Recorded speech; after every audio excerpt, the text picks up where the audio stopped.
Spotlighting Hawaii's leaders. We want to bring in Governor David E. Good morning, Mr. Mayor. Lieutenant Governor, good morning. Thanks so much for joining us. Mayor Derek Kawakami. Thank you so much, Senator, for being here. Spotlighting the issues. Where is the virus right now in our community? How much is this overall going to cost the state? How are you responding to the community's concerns? Talk about the level of citations that you guys are writing. Spotlight Hawaii with Yenji Denise and Ryan Kalei Suji on the digital platforms of the Honolulu Star-Advertiser. This episode of Spotlight Hawaii is brought to you by Longstrugs. Well, good morning. Thanks for tuning in here on what has become a busy Monday morning. I'm Ryan Kalei Suji, joined by Yenji Denise, and this is Spotlight Hawaii on the digital platforms of the Honolulu Star-Advertiser. Of course, a lot of attention being played right now as eyes continue to watch Mauna Loa and the activity happening there. We encourage you to stay connected to the Honolulu Star-Advertiser for updates. But this morning, Yenji, we're going to focus right here on Oahu and reconnect with someone who has become a popular guest on our show. That's right. We welcome Ernie Lau, Chief Engineer of the Honolulu Board of Water Supply. We always love having you on. Good to see you. Good morning. We want to start, of course, with Red Hill. We know that you were able to meet with Rear Admiral John Wade about 2 weeks ago. Tell us, where you think how you think the project is going when it comes to defueling and decommissioning that facility. Well, about 2 weeks ago, he created something called the Information Sharing Forum and invited different members of the community, and I was one of them, to participate in that meeting about 2 weeks ago. It was a good first meeting. I think much more discussion to come. Right now, his mission is really focused on defueling the facility. There's still 104 million gallons still stored there right over our drinking water aquifer. So I think the discussion is very important. If you can talk a little more about your interaction thus far with Admiral Wade and your overall impressions of him assuming this role, this leadership role, the point person for the military, knowing that you folks will probably have a very close relationship moving forward, working together on this. Talk about that relationship thus far and the communication with the Admiral. Well, I just got to be very frank with you. I've dealt with multiple admirals, maybe 4 or 5 admirals since 2014. They rotate out every 2 years or so. And I would say of all the admirals I've had to deal with on the Red Hill issue, Admiral Wade is probably the easiest to talk to and have a frank discussion with him. One thing to remember, I think everybody needs to remember, Admiral Wade is responsible only for defueling. There's also Admiral Barnett, Navy Region Hawaii Commander. He's responsible for the closure, the cleanup of the aquifer, the monitoring and cleanup of the environment, supported by Rear Admiral Killian. So there's about 3 admirals involved here on the Red Hill issue. They all have a little bit of overlap, but separate missions. And the reality I've faced in the last 8 years is whether we like it or not, they can rotate out every 2 or 3 years. So what I'm trying to do here in the next 2 to 3 years to see how much progress we can accomplish within that, get the fuel out of there in hopefully way less than 2 years. And also get the facility closed or in the process of closure in a way that I would feel comfortable that our resources are protected in the future. So we've got to do as much as we can in the next 2 years. Let's talk about that contamination. So much of the focus has been on decommissioning that facility, but there are a lot of questions in terms of where that fuel that did leak into the ground went. What do you know about the status of that? What are the monitoring wells showing us? And where is your sense of where the contamination is at this point? So, maybe some might say that looks like the plume is shrinking, but I think the plume is just probably moved someplace where there's no monitor wells. So the monitor wells that are still there are still exhibiting various levels of petroleum contamination. So the effort to install more monitor wells, especially outside of Navy property at Red Hill, on the Halawa side, Aiea Halawa side, and also the Mauna Loa Valley side, it's very important to actually drill more wells so we can find out where the plume of contamination from Red Hills might be moving. So we're working on that effort along with the Navy. So for the very first time, we've actually reached out to all three admirals and are trying to open up the lines of communication. I think they're targeting trying to develop 22 new wells. We're looking at adding maybe potentially 7 more of our own. More wells are better than less wells right now in my mind. One of the things that you have also asked the community for is just be mindful of water usage and to reduce when possible. What can you tell us about any levels that may be alarming at this point? How are we doing in terms of conserving this valuable resource? I just want to say mahalo to our customers, especially in the Aiea Halava system. They've really reduced their water usage throughout the summer, and they're still keeping their usage down low for the Aiea Halava system, which is from Halava all the way out to Waimalu area. So mahalo to those customers, and also mahalo to the Honolulu customers, because they also kept their water usage low, lower than normal. So we never reached the peak summer usage that we normally expect during the hot, dry summers. Island-wide, everybody is, I think, heeding the call for water conservation. Our usage island-wide is a little lower than our 5-year monthly average. So that's really good. Our daily usage is down. So everybody saving water, and the additional rain that we can get it's all helping. Part of the reason we need to conserve, of course, is because the Halava shaft is closed down as a precautionary measure. How much longer do you think that precaution will need to be in place? Is that a pretty much permanent shutdown at this point?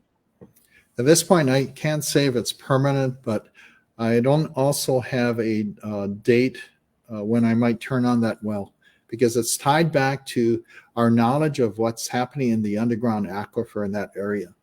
What kind of contamination may have gotten into it from the Red Hill leaks last year and of the past, and where it might be moving. So if I turn on Halava shaft, my fear is that it might inadvertently draw contamination from the Red Hill side of the valley across Halava Valley into our Halava shaft and be pumped into our system. So I don't want that to happen.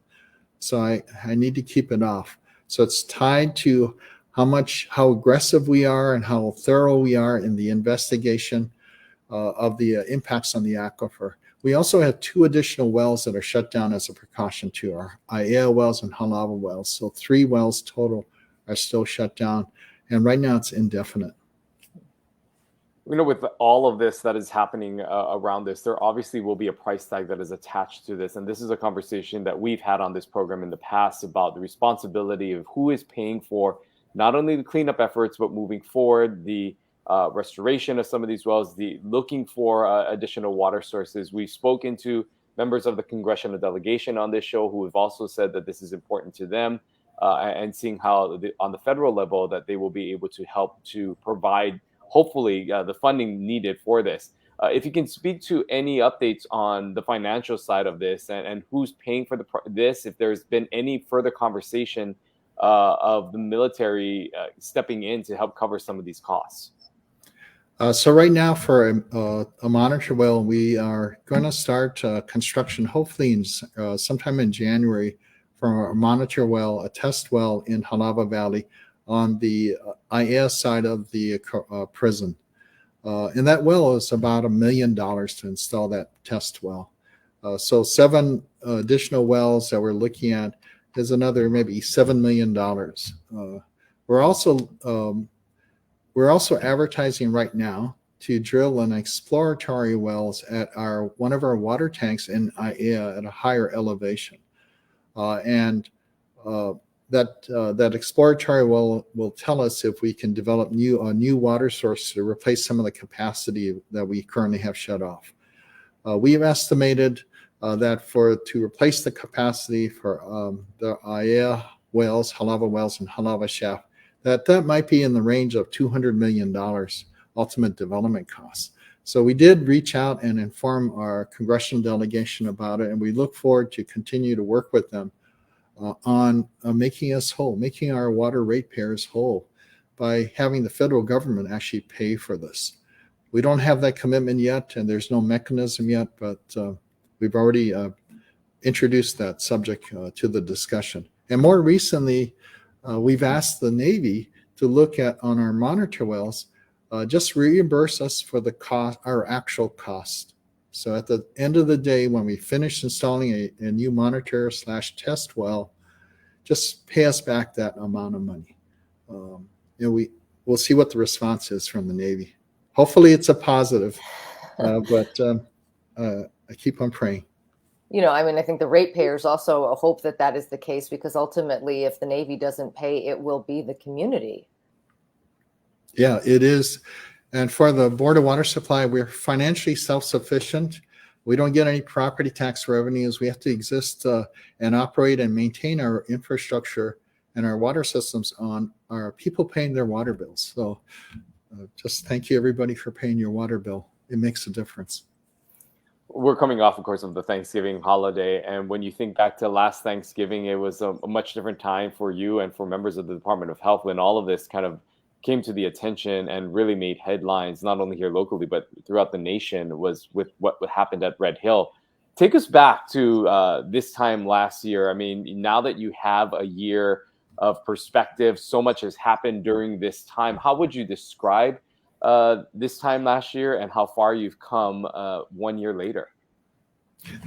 Ryan, when you ask that question, it feels like I kind of a flashback to post-traumatic stress syndrome, PTSD or something. Last year, this time, it was horrible.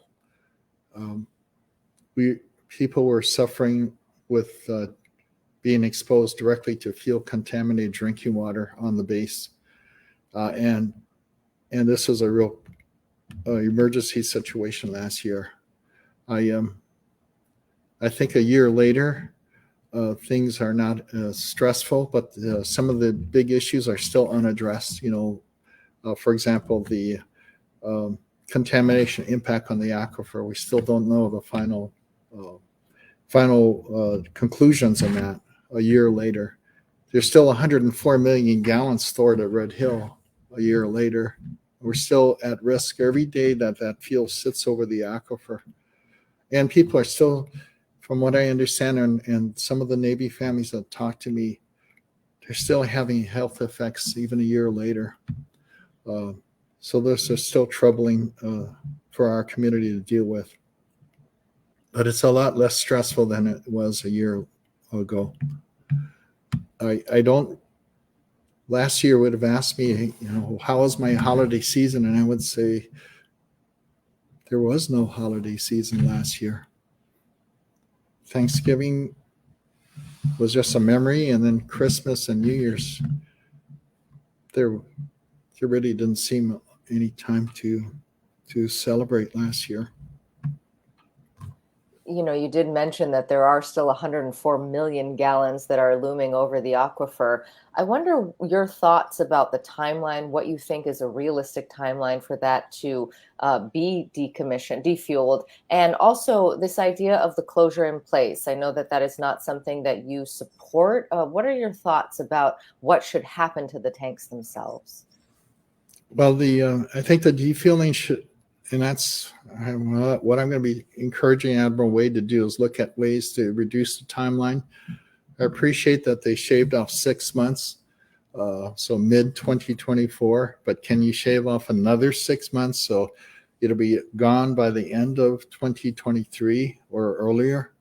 So any ways they can do that, including like how we respond to an emergency, like an emergency main break. Our crews at the Board of Water Supply, they work 24/7 to restore the water service, repair the pipe, and restore the water service to our community. So can the Navy and its contractors work 24/7 to do the repairs necessary to ensure safety fueling, to cut the timeline even shorter, to get the 104 million gallons out of there? So any ways they can look at shortening that timeline would be really appreciated. I'll keep on pushing on that with the Admiral and others. And Yunji, what was the other part of your question? The closure in place, the idea that they could somehow repurpose these tanks for another use. You know, they've talked about hydroelectric power. Just interested to know your thoughts and why you think that's not a good idea. Number one is I don't think it's a good idea to leave the tanks in a way, even if you're repurposing the tanks, in a way that they could be easily repurposed back to storing fuel.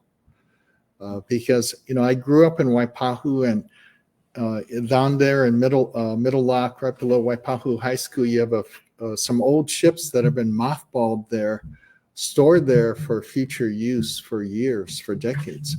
I don't want the Red Hill facility to remain in a way where the tanks are still intact, the pipelines are still connected, and you know the pumps are still there to pump fuel to those tanks, to be in any fashion able to be easily restored to fuel storage over our drinking water aquifer. So it needs to the closure alternative needs to be the one selected that will eliminate that possibility from ever happening again. We can't put at risk knowingly our drinking water aquifer again. We need to get ourselves out of this situation that we're in right now. Well, we know that there are many other things that you deal with at the Board of Water Supply beyond just Red Hill, the day-to-day maintenance of the pipes and supplying water, but also recently you pushed back on a proposed landfill. If you can speak to, you know, that cause that alarmed you to feel like you needed to push back against the city council and members who are proposing this landfill and the mayor, and speak to why you do not believe that the area that they are looking at would be one that you would be agreeable to. You know, first of all, I just want to say I respect the mayor and the council. They have it's a difficult job because whether we like it or not, we all generate waste, trash, and that needs to be handled somehow. But it needs to be handled in a way that doesn't put also our drinking water at risk. So the locations were all located inland in our no-pass area or no-pass zone, which is actually areas where facilities like a landfill could, if it leaks, would start to directly contaminate the drinking water deep underground below that area. And unfortunately, actually very fortunately, I'm not going to apologize for what Keakua did to create our aquifers on Oahu, because we are very blessed with high quality, large capacity underground aquifers. But they're also very vulnerable, because if you live up in the central part of our island, below your feet, hundreds of feet below the area you're standing, is our drinking water aquifer. So whatever you put on the ground could eventually get to the aquifer below. So kawai ola i kawai, water is life. We depend on this water deep underground for survival. And if for me, it's a issue of what is my responsibility, my kuleana in my position as the manager of the Board of Water Supply. I feel I have a stewardship responsibility to try to protect this water resources for our community, not only for today, but also for the future and for centuries to come. Because a landfill, once put into place, will never go away. It'll be there forever. And during that time, I don't think there's anything that can guarantee that landfill won't start to leach contaminants.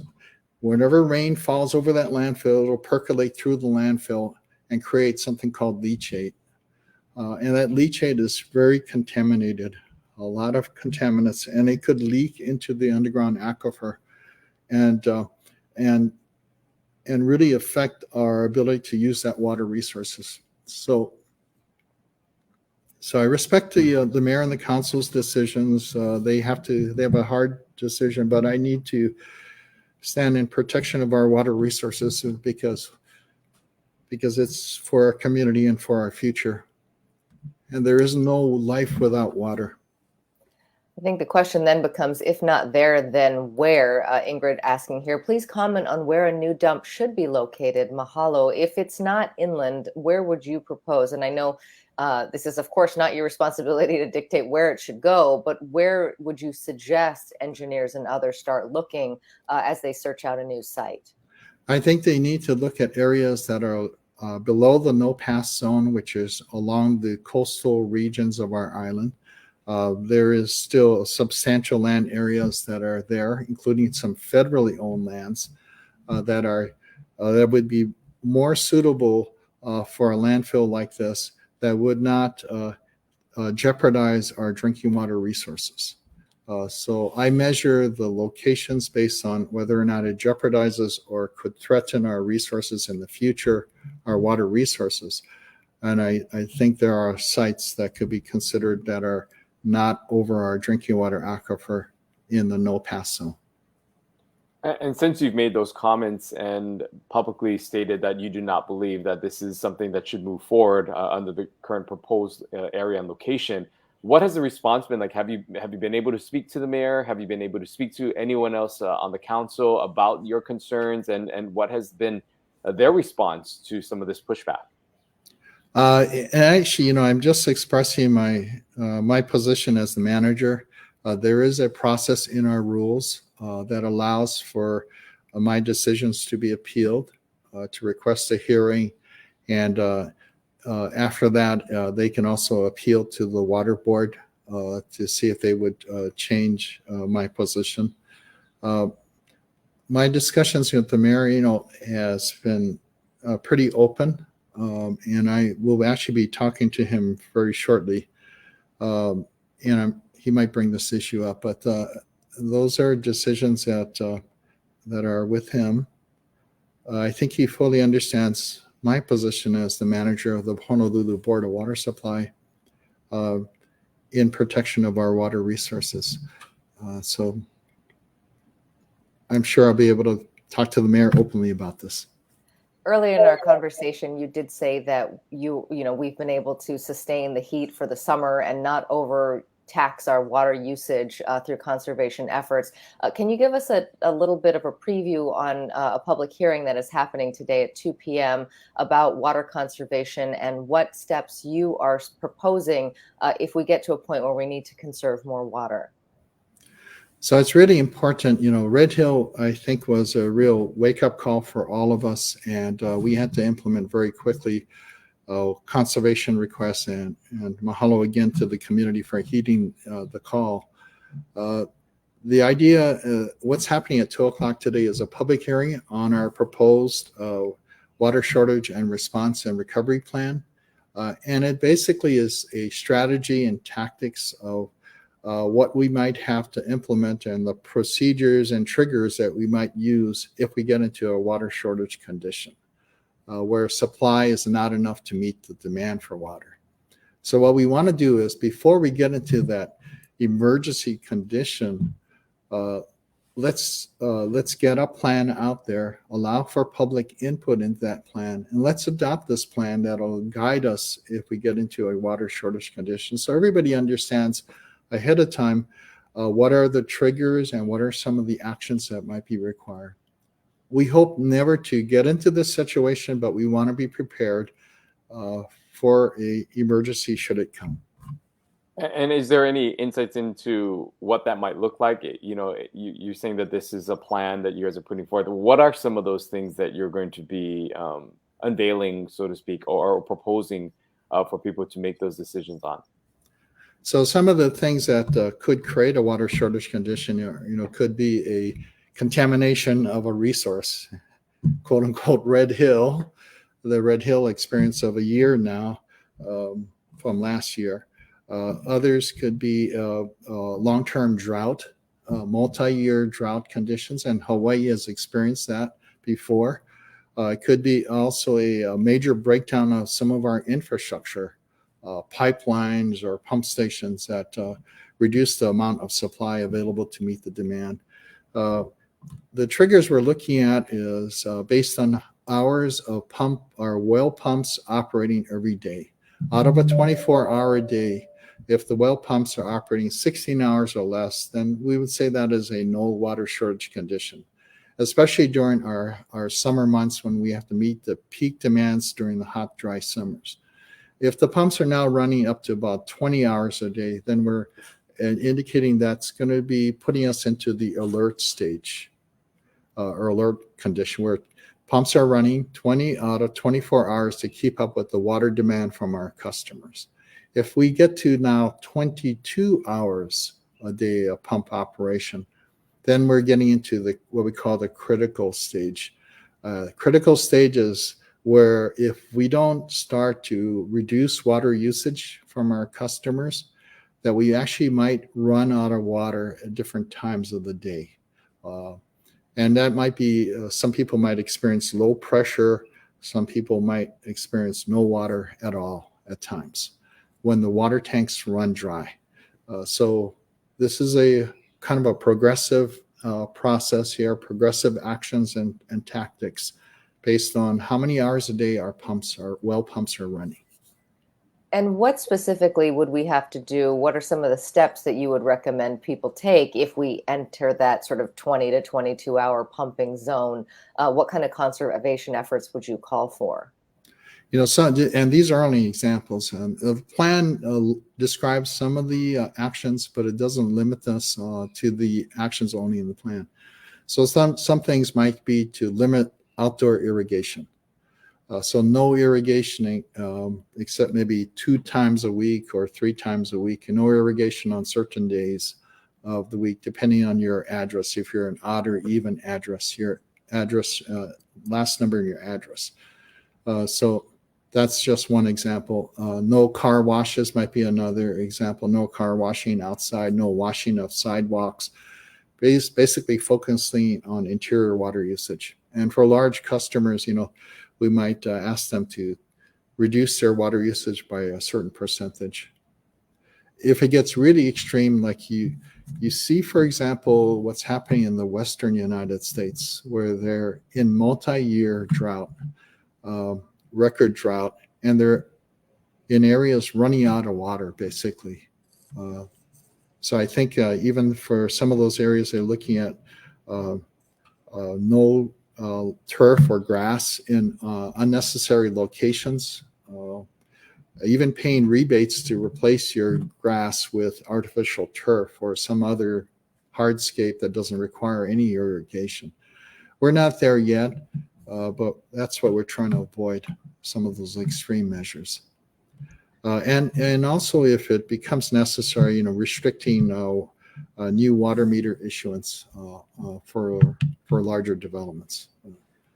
Well, we only have a few minutes left, and before we wrap up, I do want to allow you just a final thought as we head into this next year, at the ending of this year, and moving on, knowing that there is a lot of work ahead of you with Red Hill. What's your final message for those watching and who continue to be concerned about what's happening with Red Hill? My final message is to stay informed. Please, call the Board of Water Supply or visit our website, protectoahuwater.org or borderwatersupply.com. Stay informed and let your voice be heard, that this is an important issue that we cannot forget and allow fuel to stay there at Red Hill any longer than it should. So stay informed and please conserve water. Ernie Lau from the Board of Water Supply. We always love having you on. Thank you so much for being with us today. Thank you. Aloha.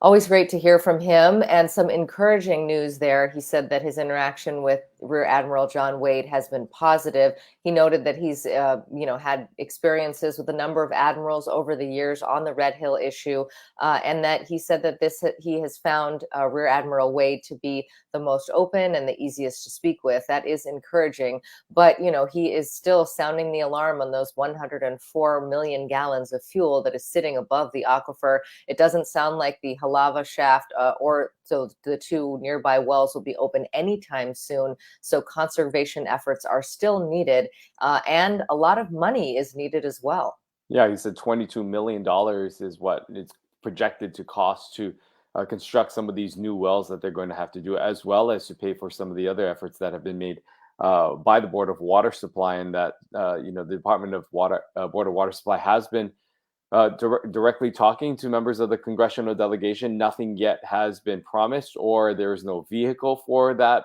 payment yet, but that is a conversation that they continue to have and are in discussions with. And we also just got a sense of some of that emotion that Ernie Lau has become known for, and so many people respect and admire about him, is how he passionately speaks about water and its importance to, of course, our sustainability and to our everyday lives.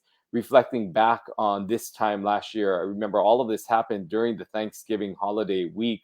And so 1 year later, some of the same concerns that were brought up during this time continue even 1 year later, but saying that it is they're in a much different space, obviously, but that there are some still major concerns that lie ahead for both those who have been impacted as well as for the Board of Water Supplies to continue on with this defueling of Red Hill.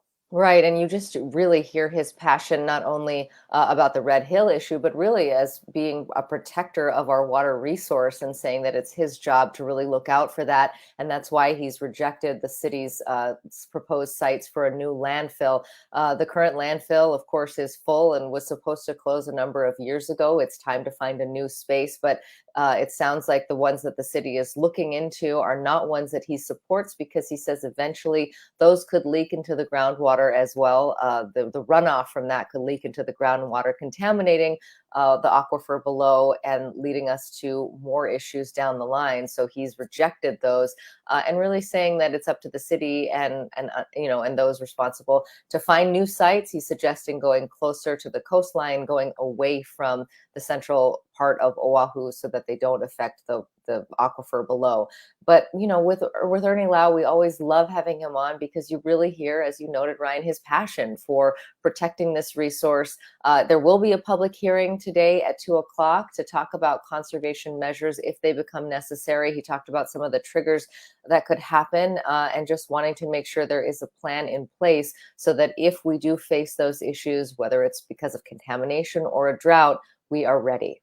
Yeah, so always great hearing from him, and appreciate him coming on, especially as many people continue to be concerned about Red Hill. We know that obviously there is a lot of concern for residents on Hawaii Island of what's happening with Mauna Loa and the eruption there. We will continue to keep you updated. In fact, on this program on Friday, we plan to speak to somebody from that is dealing directly with all of this at Mauna Loa. But on Wednesday, we're going to actually be switching gears to another hot topic in a department that has many on the island of Oahu somewhat frustrated. That's right. We will be talking to Dawn Takeuchi Apuna. She is the acting director of Honolulu's Department of Planning and Permitting. We've talked to the mayor at length about the issues plaguing that department. Of course, the head of that department leaving a few months ago. There are a number of vacancies there. They are thousands of permits behind. They are trying to implement a new technology system, and they have a number of vacancies. What is the status of permits at this point, and how quickly are they able to address the backlog? We'll be talking to the acting director about that on Wednesday. And then on Friday, as you noted, volcanologist Ken Hahn, who is working with a U.S. Geological Survey there on Big Island, will be talking to us, and we'll ask him all your Mauna Loa questions then. So do join us back here for a conversation with the acting director of DPP on Wednesday, right here at 10:30 on Spotlight Hawaii. We'll see you then. Aloha. This episode of Spotlight Hawaii is brought to you by Longstrugs.